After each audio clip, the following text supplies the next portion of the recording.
YouTubers with a large amount of followers have the resources to record at very high qualities. However, many smaller YouTubers, or those doing it just as a hobby, may not be as fortunate.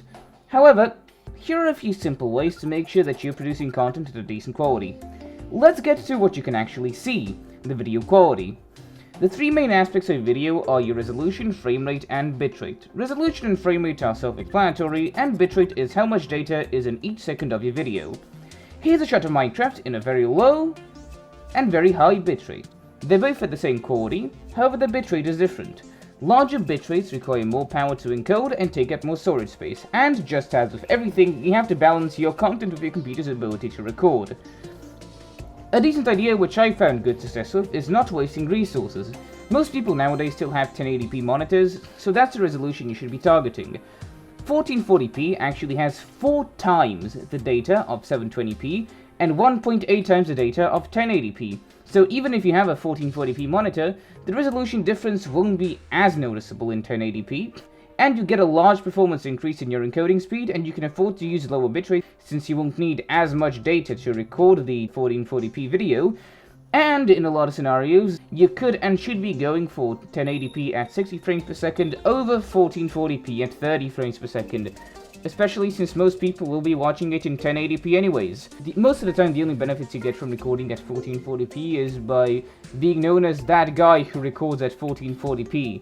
You never actually get any other proper benefits from it. Another good idea to save time and effort is recording at native resolutions. Now, with YouTube, this causes endless frustration to me, since YouTube only has 480p, 720p, and 1080p as high resolutions. Yes, I'm counting 480p.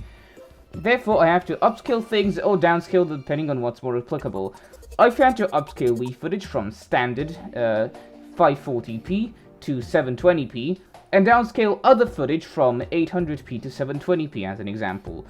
Therefore, it's much simpler to just have 2 recording presets, 720p for footage that's below 1080p, and 1080p for footage that is 1080p or above. That's also what I use in my videos. Keep in mind, since 720p has roughly half the data of 1080p, it's reasonable that you could push 720p at 60 frames per second instead of 1080p at 30 frames per second in games that are not 1080p. It's perfect for enjoying older games that don't run in full HD and also having smooth video. Now, I personally standardize my recording presets to 720p 60 for games below 1080p and 1080p 30 or 60 for newer games, depending on how big of an impact the frame rate change will make.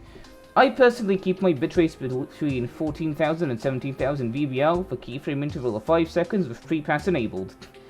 I would like you to keep in mind that later on I might record a game like Factorio or RimWorld at 30 frames per second, meanwhile I may record something like Minecraft at 60 frames per second, because that is the resolution which I feel the game works best at. It is, keep in mind, all to you of course, you may really be allergic to low resolutions when you're playing the game or editing the video, but let's be honest, watching it, you don't mind a slightly lower frame rate, especially since in how I watch most of my YouTube content, I just watch it on my tablet. Now, audio is an important aspect. Now, this varies from microphone to microphone. Mine isn't glorious, but does the job well enough for what I need it for. The main thing you just need to worry about is making it sound not crankly overly loud, and you must make sure it can be heard over the game audio at all times.